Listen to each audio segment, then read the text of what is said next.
More and more pastors are opening up on the death of Nigerian gospel singer Osinachi Nwachukwu, and some people believe that since she's the lead singer at Dunamis International Gospel Center, that the senior pastor of the church, Pastor Paul Enenche, should also say something about the case. Some of Nigerian gospel singers also lend their voices, and some pastors have diverse opinion. Hi guys, you are watching Mchikky series. If you're a returning subscriber, thank you for your support. I quite appreciate that. It's good to have you around again. And if you are new to this channel, thank you for clicking on this video. Make yourself comfortable as we get right into this video. So there has been lots of reaction, mixed feelings. Some Nigerian gospel singers reacted to this, and some Nigerian pastors also lend their voices to this. There are some people that believe that for a woman to avoid being mistreated in marriage, she has to make money and pay attention to the kind of man that she's married to. There is another pastor who believes that because of religion mindset, even if a woman is very rich, she finds it difficult to leave her marriage because of what the society will say. So Obi Ezekwesili also lent her voice. She's a pastor too. She said that the death of Osinachi Nwachukwu of the epic Ekweme worship song really hit hard. To read allegations of spousal abuse worsens the pain. That she hopes the truth is unearthed, justice given. Everyone, including churches, must take issues of violence against women seriously, urgently. Nigerian artists also lend their voices. Mchikky, she just posted her picture and said it is well, with 2 white doves and 2 broken hearts. So people in her comment, they find it very awkward that in a situation like this, she couldn't even speak up against domestic violence. And this lady went under her comments and she wrote, "Auntie Mercy, I love you as I love this woman. Before now, I have always been praying for you, and I keep saying to God, I don't want Auntie Mercy to fall victim of bad marriage. I know what this woman passed through, cause I'm going through the same thing right now, but it is well. Domestic violence, always pray for your loved ones in bad experience." So Mercy now responded to her saying, "You are going through the same what? And you are still there. I don't get it." I believe that some of these Nigerian celebrities that have big platform, when something like this comes up, that they'll be able to use their platform to speak against it, at least to inform people, sensitize people against it, because some people, they look up to these celebrities, pastors, Nigerian gospel artists. So for her not speaking against it, some people found it offensive. So that now made her to make this post saying that if they abuse you physically or emotionally, please walk away. Say no to domestic violence. She crossed it out 4 times. You are too precious to be treated anyhow by anyone. I don't care who they are, and she pinned it. Another of her colleague, official Chioma Jesus, made this comment with 10 heartbreaking Osim with 5 crying emojis, I'm so heartbroken and still in disbelief, with 4 broken hearts. Then another gospel artist, the real Osinachi, she put up 2 white doves, 3 white hearts, and she said, praying for your children and your family, rest well good soldier, #Osinachukwu. Then Reverend Father Oluoma put up a write-up. He said that people should not die avoidable deaths. He shared his experience in one of his parishes of a woman that reported her case to him. It's how her husband designed her face. She was very helpless. She didn't want to leave the marriage because she did not have anything doing, but the man was dealing with her. He advised the woman to go to her uncle's place, which she did. After some months, the man went to beg, which he told the uncle to give the man 2 major conditions: 1, to empower the woman economically; 2, to deposit an undertaking never to beat her with the police. However, Reverend Father Oluoma made it clear that in Catholic Church, there is no room for divorce. He said, the Catholic Church has no place for divorce in marriage. It is not a lexicon in Catholic sacramental theology, yet there's separation and dissolution. Separation is allowed when the life of any spouse is realistically threatened. It is called separation from board and bed. So hear me once more, run away from spouse that want to take your life out, squeeze your life out of you. By any means, run for your life. Some women find it difficult to run because the man is their only source of sustenance. That is why Osinachi's case is very surprising to him. She's a celebrity, so he doesn't think that she cannot cater for herself or kids in the event of separation. If the story is true, that he repeats, there is nothing godly, pious, or Christian about staying with a man who beats you mercilessly, put your life in danger. God can save you miraculously from accident, armed robbers, bandits, but you see a violent husband or wife,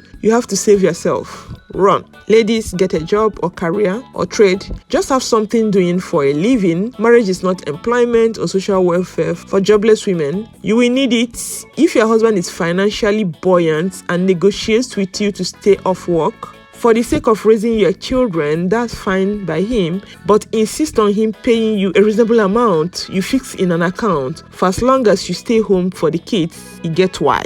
May the soul of Osinachi and the souls of faithful departed through the mercy of God rest in peace. As people are wondering what our pastor said about this, Dunamis Church released a message by Dr. Paul Enenche. He said something about that in February 2021.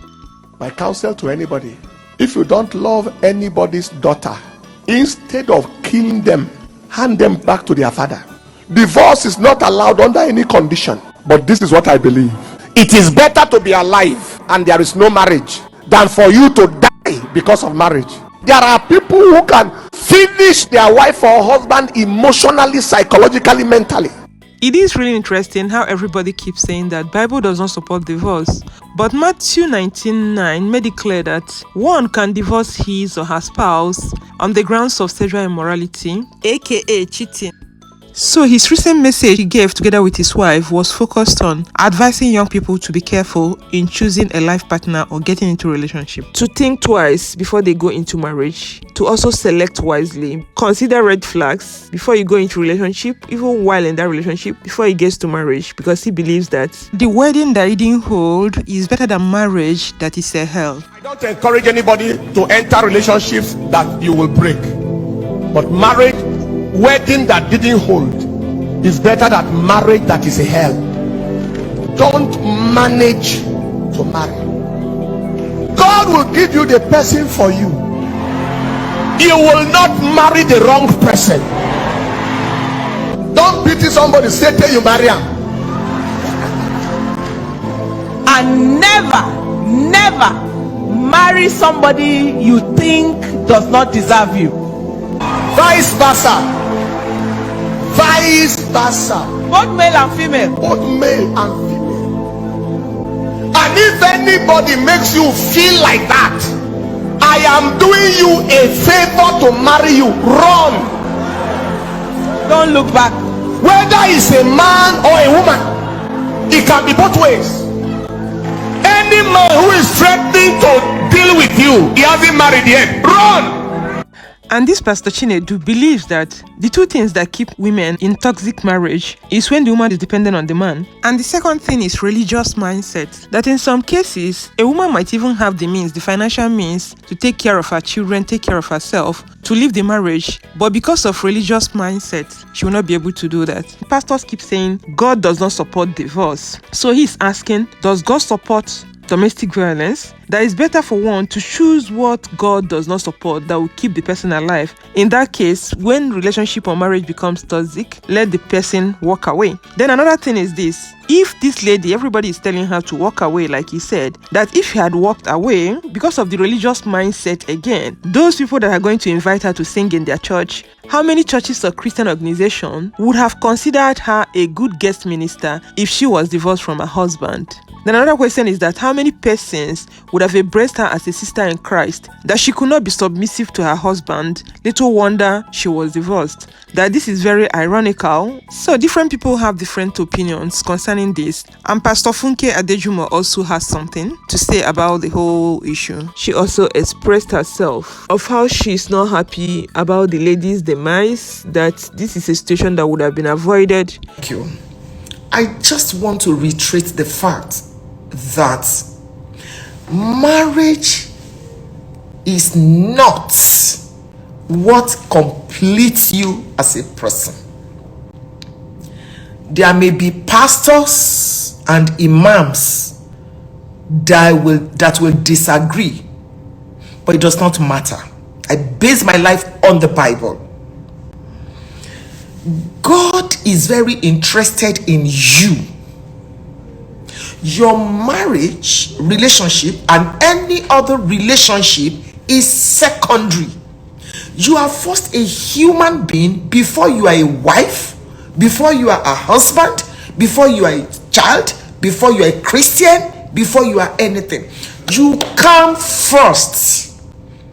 Please don't confuse religion and spirituality. I do not care who told you to stay in an abusive relationship and die there and be praying and be fasting. It is folly. It is foolishness. Don't allow anybody make you stay in an abusive relationship. Please, I'm happy if this is true that the man has been arrested. We are all waiting eagerly to see him behind the bars. I'm speaking to you, ladies and gentlemen. Close one eye in prayer, open the other one in being security conscious. Single person, please, somebody slapped you while you are dating the person will kill you after marriage. Somebody is abusing you psychologically, emotionally while you are dating the person, and you still want to go into marriage because culture makes you feel that if you are not married you are not complete. Lie. Blatant lie from hell. Love yourself. You are primary to you. Every other relationship is secondary. Number one, as a woman, please be economically empowered. Have your own. Parents, raise your girls to have their own. I have counseled with too many people, and you will hear these women say, there is nothing, I don't have anything, it's the man that pays the school fees, it's the man that has bought me a car, it's the man. That's silly. That is very silly. Do something with your life. Probably if she had confided in someone and they found the way to take her out of the situation, but unfortunately her counselor said that she confided in her, but she'd asked her to make it private, not to disclose it to anybody. But at the end of the day, it is still within her rights to disclose it to somebody. Since her life is in danger, she would have helped her to disclose it so that she would have gotten the help that she needed before this sad story. So you guys have heard what all of them said, so let me know what you think in the comment section. What's their own position in the whole of all this? Let me know what you think. I'm gonna sign off here. Stay healthy and safe. Remember to share this video with family and friends if you love it, and subscribe to the channel if you've not done already. And I'm gonna catch you guys in my next video. Bye and remain blessed.